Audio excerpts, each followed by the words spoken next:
UFC 322 is right around the corner. Presented by FanDuel, I'm Minty Bets alongside UFC featherweight champion Alexander Volkanovski. We're here to pick his brain a bit about the much anticipated fights this weekend. Let's start with the welterweight championship between current champ Jack Della Maddalena versus Islam Makhachev. Islam is moving up to 170 to take the belt from JDM. The man is already unstoppable, and now he's attempting to dominate another weight class. Volk, what is a misconception people have when fighters move up in weight? Well, I think it is the fact that, because a lot of people, I know you're moving up a division, but you'll be surprised at how well people can deal with that. Like in the training room, they're training with, I guarantee you, Islam's training with middleweights, welterweights all the time. So I don't think it's going to be a massive difference for him. It's not like it's something that he cannot handle. I guarantee he can handle it. But in saying that, obviously it is a class above. So someone with the right technique and that little bit stronger may be enough. You know what I mean? So it can play a big factor, but at the same time, not as big as what people think. Okay. Now, you've shared the cage with Makhachev twice before. Looking back, is there anything you wish you did differently that you think Jack should do for his upcoming fight against Islam? Yeah, take the fight on short notice. That'll be the best thing. No, I'm joking. Honestly, it's just we know what Islam's going to want to do. We know what JDM's good at, keeping it on the feet and using that boxing. You know, he's got very, very powerful hands, and just got to keep him at bay. Obviously, not keep him at bay, but just be ready for the scrambles, stay on top of it, get it back to the feet as quick as he can, and keep putting that pressure on, because he likes to not only box, but he likes the pressure box. And I think with that extra weight, that could play a factor in tiring someone like Islam. So I think that's going to play a big part in this fight. All right. Now, for the women's flyweight championship, we've got Valentina Shevchenko versus Zhang Weili. Weili has vacated her strawweight belt to move up to 125 for this one. This fight is very tough to break down, in my opinion, and the market feels the same because at the time of this recording, it's basically a pick'em, and they're pretty even. Now, Shevchenko has shown no signs of slowing down, but Weili is moving up in weight. It may make her more dangerous. Is there a part of every champion that kind of feels the need for this kind of challenge to stay hungry, like move up and take on a different weight class? I think so. I think for someone with the mindset of Weili, I think this is something that she definitely wants. You've seen her be looking incredible in her last few outings. So for her to move up, and I think she needs it. She definitely needs it. You've seen her not only some of the best grapplers in the division, strikers, whatever it is. You could see her handily doing well in all areas. Like, you know what I mean? It was quite impressive, like how great her wrestling was looking against the wrestler grapplers. And yeah, she's just on absolute fire right now. So she needed to move up. This fight needed to happen. I'm glad it is, because it's going to be very, very exciting. And I can't wait. And it should be a pick'em. This is a tough one to pick. I know both of them. I know how good they both are. Really looking forward to seeing how this plays out. But I'm very glad they could make this fight happen. Me too. Now, both of these ladies are champions, and they've defended their belts many times before. What is more difficult, winning the belts for the first time or defending it? It depends on the athlete.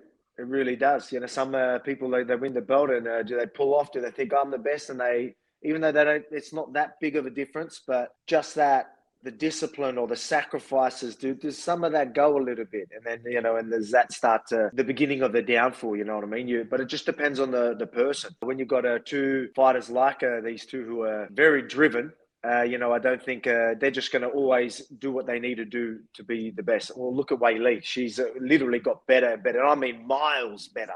Like, it is incredible to see her improvement over the last couple of years. So it just shows you how long she's been a champion and she's still able to do this. It's quite impressive. So it just depends on the athlete, really. Now, on FanDuel Sportsbook, creating a UFC 322 parlay just got sweeter with the 30% profit boost token. Alex, I need your help to build a parlay for 322. We're doing straight up winners here, starting with Islam Makhachev or Jack Della Maddalena. Who you got? Oh, man, this is, you know, again, like this, all of the fights, because I'm guessing I've got to do a parlay in a few of them. There's a few hard ones here. But obviously, my Jack Della's my guy, and he is a massive underdog as well. Mm-hmm. So, you know, I mean, there's got to be value there. So let's go with JDM. All right. The toughest one, Valentina Shevchenko or Zhang Weili? Ooh. I just think one thing that with Valentina, again, I get along with both of them so well, so I hate when I have to pick. But Valentina, I do feel she sometimes can wait a little long. And I think Weili is going to be a little bit more aggressive. And I think that can play a factor in maybe winning, if it goes a decision, being enough to win that decision. Just because she does that little bit more. She goes for it that little bit more. Obviously, Valentina is a counter fighter, but she can wait a bit. But I think Weili might do it just enough to get him. Again, it's a pick 'em, and you can see with the betting odds here. But I'm going to maybe, and this is tough for me. It's really tough for me. I'm going to say Weili. I might lean to Weili. I just think she might just try and do that little bit more. And maybe win them rounds. Okay, yeah, it is razor thin. Now, Sean Brady or Michael Morales? I mean, Sean Brady, I've always, had big raps on him. Like, his grappling and wrestling is next level. I'm thinking I'm going to just have to go with Sean Brady. I think he's looked incredible. Look at his last performance as well. I'm going to have to go with that. That grappling, wrestling, I think it's going to be hard for anyone to deal with, even if they are great wrestlers. Obviously, Michael's fought Gilbert Burns, so he can probably handle high-level grapplers and wrestlers, but I just think Sean Brady does enough. All right, I'm ready to cash this boosted UFC 322 parlay. Time for some UFC 322 trivia. I'm going to ask you a couple questions regarding the fighters on this fight card, and you have to guess who the fighter is. First question. Which two fighters on the main card are undefeated in the UFC? In the UFC? Oh, wow. Okay. On the main card, if that helps. Okay, well, Sean Brady's not undefeated. So I know Michael's one of them. Are they fighting each other, you mean? They're not fighting each other, so Michael is one of them, yes. Okay, all right. I thought you meant like fighting each other, so I'm like, it can't be that because Sean Brady has lost. All right, so Michael Morales. Mm-hmm. It's a toughie. I don't know. It is a toughie. Well, it's not Valentina. It's not. JDM. Yeah, you're born. Yeah, I was like, I missed that one. Okay. All right, next question. Which fighter on the 322 card has the most UFC fights? Has the most UFC fights? Yes. Ooh, okay. Are you familiar with the card at all? I know we're kind of ahead of the time here. Okay, yeah. So Valentina's had quite a few fights. Mm-hmm. But who else is in the short now? Yeah. Valentina? I thought so too, but it's actually Angela Hill. Oh, Angela Hill. Yes, she has had quite a few fights. 27 fights. And what's Valentina? Valentina's got to be up there. Maybe like 18 to 20 maybe? 27, did you say, Angela Hill? Yeah. Wow. Okay. Yeah, that's going to be hard to beat. Yeah. All right. Similar question, but not the same answer. Which fighter has been in the UFC the longest? Oh, okay. Here we go. Been in the longest. I mean, Valentina's been in there a very long time. Angela Hill, you just said it wasn't Angela Hill, so I can't go with that. I'll go with Valentina Shevchenko. It is actually the one with salt and pepper hair, Beneil Dariush. He's been in since January 2014. I'm trying to think, because Valentina, I do remember, because I used to train with her. She probably would have been, 2016 maybe, or something like that? I think 2015 or 16. 15, so not too far. I was close enough. Very close. Who on this card has the most finishes in the UFC? Has the most finishes in the UFC. Okay, this is going to be a tricky one. Most finishes. Yes, most UFC finishes. Yeah, so not like all time, but most finishes on this card. Oh man, yeah, you get me on these ones. He's a veteran. You're getting me on these ones. Obviously, you say he's a veteran? Yeah, I would say he's a veteran. Okay, because I was going to say, obviously JDM's known for his finishes, but I mean, he's obviously pretty new. Hasn't had too many fights. So, a veteran? I can't pass, can I? I'm going to have to at least just say someone. Could I help you? 11 of them please. are by submissions. 11 of them by submissions? Yes, he's got 12 finishes, 11 by submission, 1 KO, TKO. I don't know if that helps at all. Sean Brady? No, it is Gerald Mearshore. Oh, okay. Oh, there you go. GM3. All right.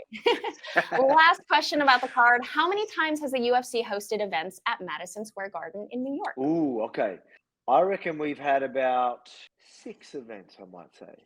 Ooh, so close. It is 8. And this would make 9. Oh, wow. Time flies, huh?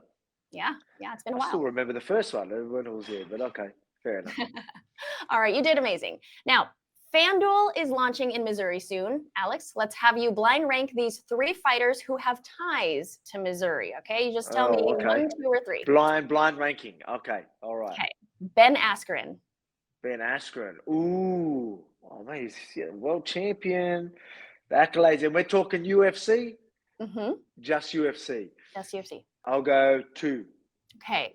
Tyron Woodley. Ooh, there we go. Oh, who's going to be there? I have to put him ahead of Ben Askren.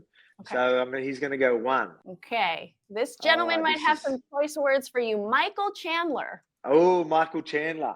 There you go. So, not too bad. Obviously, Michael Chandler in the UFC as well. Don't know. Oh, man, they're both Bellator champions in that, weren't they? Yeah. Okay, so I mean, you got it right. He might not be happy with that. Sorry about that, but all legend, all 3 of them are legends. So that's right, and so they're all amazing. yeah, exactly. 1, 2, and 3. I mean, that's still a bronze. Still, you know, it's last on this list. I guess that sounds bad, but I could say, But hey, they're you're top 3. I put Yes. you in the top 3. Exactly. Now that is a wrap for UFC 322 with Alexander Volkanovski. I'm Minty Bets. Thank you so much, Alex, for your time as always. Thank you.